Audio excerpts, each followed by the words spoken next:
Good evening. My name is Sarah DeRoche. I'm doing this video to help out our new rabbit owners. This is very important information on the care of your rabbit. And we'll start off by giving a little background information on your rabbit. Rabbits are lagomorphs. They were first domesticated by the Romans. The Romans would take them and leave them on islands and leave, and so they would procreate, and when they came back on future voyages, they could use them as food. There are several different types of rabbit. There's the dwarf, standard, and the giant. The giant rabbits are over 5 kilograms, which is about 10-11 pounds. And they go up further than that.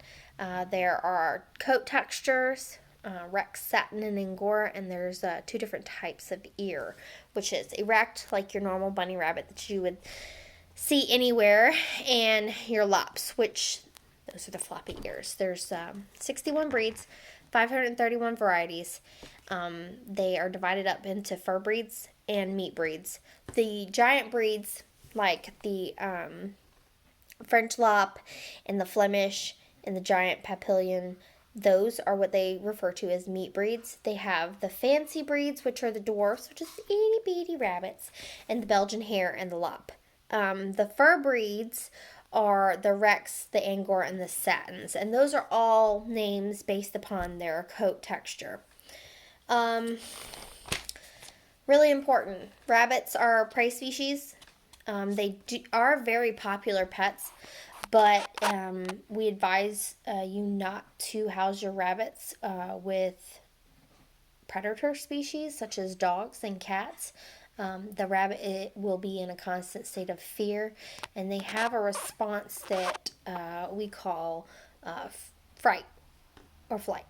The flight or fright response is similar to the fight or flight response in other animals, but the difference is that rabbits will actually frighten themselves to death if they are scared or feel like they're being captured. So you want to avoid having your rabbit feel like it's being captured.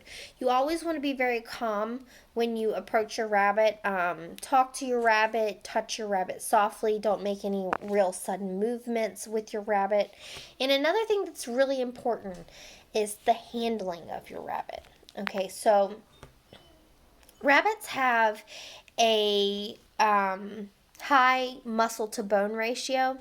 So basically what that means is they have really delicate skeletons, but they have lots of muscle. So if you've heard of the story Peter Rabbit, Peter Cottontail, those stories, the rabbit always has really strong back legs, especially those hairs that we hear about.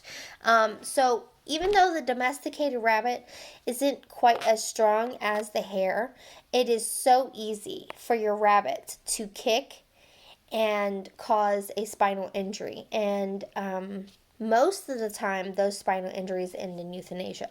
So you always want to pick up your rabbit appropriately.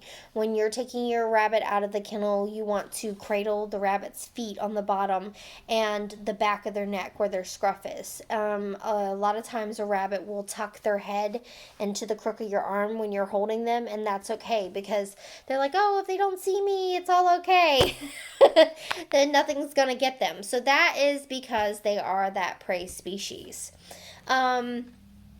Housing, another very important aspect of having your new rabbit pet. Proper housing and husbandry, that's the cleaning, the sanitation, the things like that. Those things can literally make or break your rabbit and your rabbit experience. So you want to keep your rabbit as healthy as possible, and keeping them in a clean, safe environment is a good start to that. They do better in pairs. They do need about 4 hours of exercise a day. And the male and the female tend to bond really well. Of course, you would worry about procreation once they were sexually mature, but their you can have your rabbits spayed or neutered to prevent that from happening. So same-sex pairs tend to fight when they're housed together, so you want to avoid that.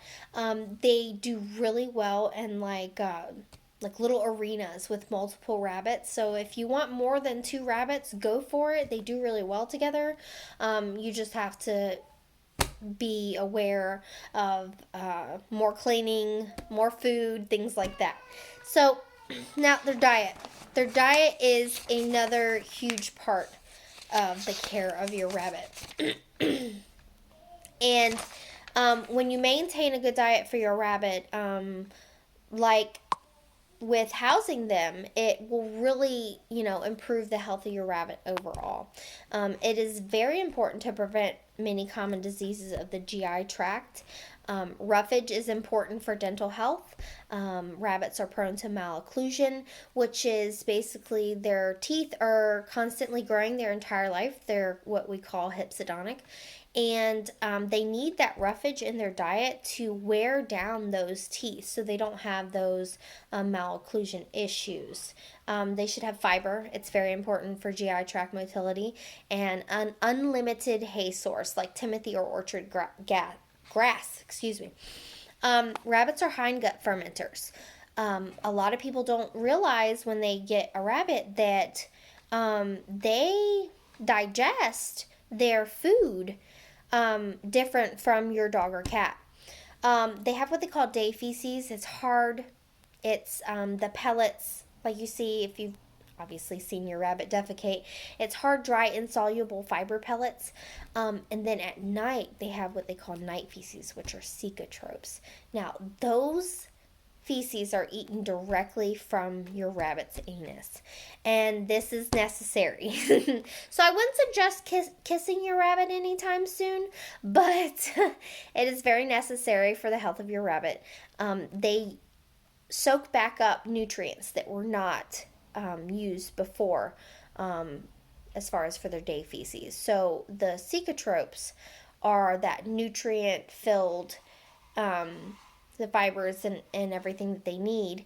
And then once it's the cycle is completely done, that's when you'll get those day feces that are hard.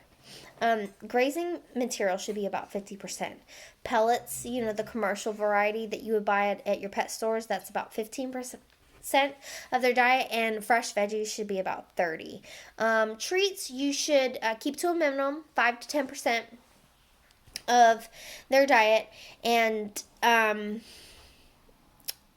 you should always have water available for your rabbit. I would recommend using one of those sipper bottles that you would see in like guinea pig and other small pocket pet cages.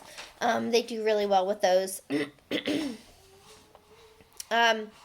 Your rabbit is going to be clean. A clean rabbit is a healthy rabbit. So, you want to provide that clean environment. You need to change their bedding out of their kennel, I would say every day, because they do urinate and defecate a lot. They have very pungent urine. It will stain. So like I said, I find it best to change out their bedding material every single day, and just make sure that everything's dry and, free of feces. Sanitizing your enclosures for your rabbits often is also a really good idea. They are really delicate, like I've mentioned before. They will oftentimes have their eyes closed if they're sick, and they will flatten out really low if they are scared. So, let's talk about how long you'll have your rabbit. The average lifespan of a rabbit is 7 to 9 years. That's a decent amount of time.